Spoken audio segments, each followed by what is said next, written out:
Breaking news for the Houston Texans. They have traded away Titus Howard to the Browns, and they've traded for David Montgomery.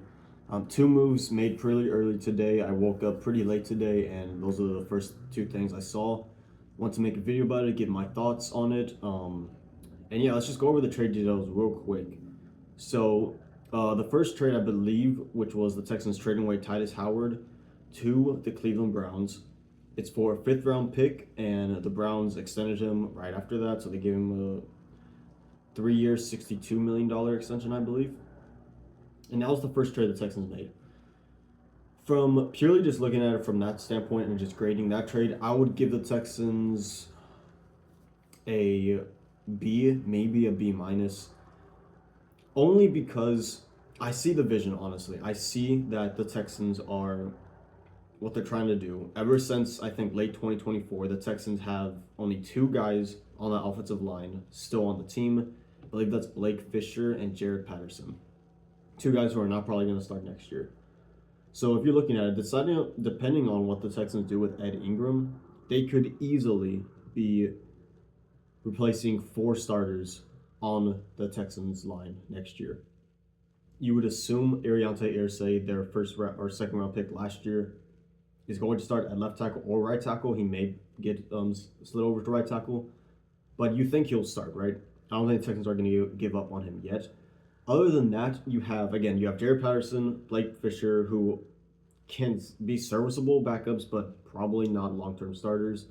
And then you have Ed Ingram, who's a free agent. If the Texans bring him back, it'll only be 3 guys you have to sign. I'm assuming that's what they'll do. I'm assuming they'll re-sign Ed Ingram, and then they'll have a tackle position to fill and 2 guard positions to fill. So still revamping this whole offensive line. Texans still doing their work on there. I get it.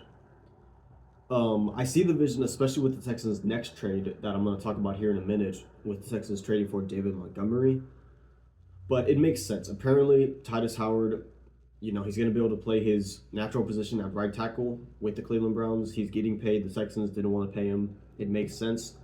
I also like it in this standpoint where it's like the Texans were paying him $20+ million a year, or very close to that, and he was playing guard. And there's nothing against that, but if you're going to be paid that much at the guard position, you should be able to, you should be the top. And Titus Howard is not that. He's very versatile, can play literally all 4 positions on the offensive line except for center. So very serviceable, very good, but one of his weaknesses was his run blocking. And I think that's the main thing the Texans are looking at here. And it's something interesting that I'm going to point out and kind of discuss, because CJ Stroud had a terrible playoff game against the Patriots. There's no doubting that. Obviously, we're going to keep him this year. We're going to try to revamp the offensive line, give him some more weapons. Tank Dell's coming back, run it back with most of the defense, and we'll see what we do. But the offensive line, obviously, you could be looking at it offensive line wasn't great. It was better than it was in 2024. And it was about average to less than average offensive line for most of the year. What happened in the Patriots game was the Texans could not run the ball, and we had dealt with some injuries at that point. I believe Trent Brown was out. Dalton Schultz got injured. So the offensive line was injured, and we cannot run the ball. When that is the case and teams know that they all have to do is pass rush, it becomes very easy to get to the quarterback. That's why CJ Stroud was rushed in that game. That's why part of the reason why he looked terrible in that game. It's a big thing that the Texans wanted to address is the run game. So they're getting rid of Titus Howard, who wasn't the greatest run blocker, and they're bringing in David Montgomery. So this is the other trade the Texans made with the Lions. The full trade details were kind of mixed up, and I'm still not quite sure that these are the actual trade details, but to best of my knowledge, this is the gist of the trade. The Texans have got David Montgomery from the Lions. The Lions are getting Juice Scruggs, our backup offensive lineman. Did start sometimes, but was never a full-time starter. A 7th round pick and a 4th round pick in 2026. I believe that's the gist of the trade. So I like this trade a lot. I'm giving the Texans an A minus.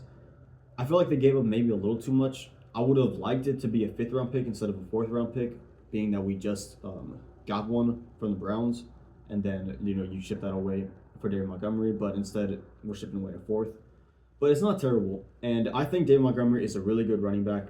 Started his career in Chicago, has played for the Lions the past couple seasons, sharing the ball with Jamari Gibbs. That's why his numbers don't look great, 700, 800 yards. But he's a really good running back. Not a fast running back, not very quick, but a good running back nonetheless. Can read the offensive line scheme pretty well, runs really hard, and he'll be a good running back. And he is our best running back on the line right now. On our team right now. Some people think the Texans should get another running back. I'm not sure. I think, honestly, if you roll out with David Montgomery as running back 1, Woody Marks as running back 2, and maybe you draft another one to give some competition in the later rounds, 4th, 5th, 6th round, and you just really revamp that offensive line, I think they'll be more than fun. So it'll be interesting to see what the Texans do. There were rumors about the Texans getting Kenneth Walker. That never happened. And so we'll see what the Texans do now. One thing that I just find interesting, I see the Texans' vision. They attribute a lot of that game to the Patriots that really struggled. Obviously, C.J. Stroud, that was bad. We can't really change that except for the fact that we can protect him and give him more weapons. But the other parts, he needs to do better. He just needs to improve on his own.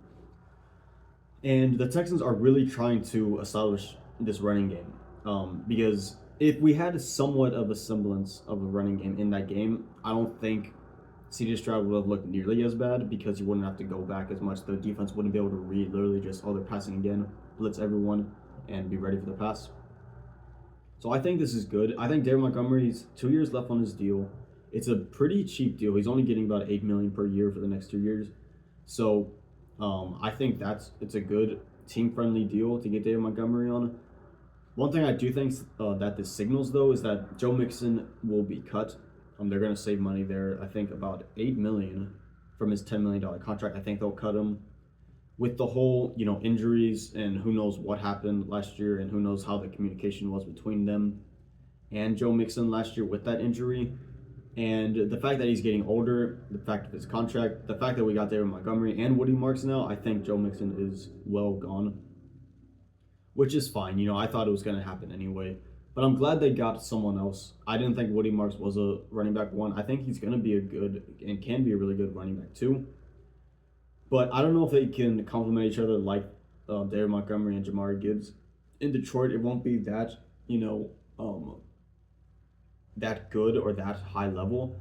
But it can definitely work. I think David Montgomery can be a really good running back 1 with a good offensive line. And Woody Marks can be a great second down back. That's something we really didn't take advantage of because he was really good at USC, catching the ball out of the backfield. Even in the game against the Steelers in the playoff game, with a not so great offensive line and against a really good run defense on the Steelers, he was really good in that game. So it'll be interesting to see what the Texans do from now on. I think one thing is for certain, though, maybe they don't cut Joe Mixon. Maybe they don't draft another running back. But they better draft a bunch of offensive linemen, and they better aggressively pursue at least one high-level offensive lineman. That's the way the Texans need to look at it, because you have to replace at least 3 starters. That's assuming you bring back Ed Ingram, right? Even with that, you still need to bring back 3. You need to get and add 3 new starters.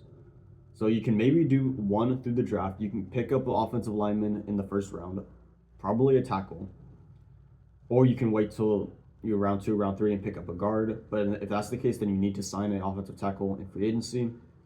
And you need to sign another probably offensive guard too. So it'll be interesting to see what the Texans do. Nick Caserio has been a good enough GM for me to trust this process. I see the vision. I see what he's going for. And I think it can work. And we'll see how it works. Let me know down below what do you guys think about these trades. If you had to give a letter grade on it from A to F for each trade, what would you give it? And what do you think the Texans do from here on out? This has been your boy, and I will see you on the next video. Peace.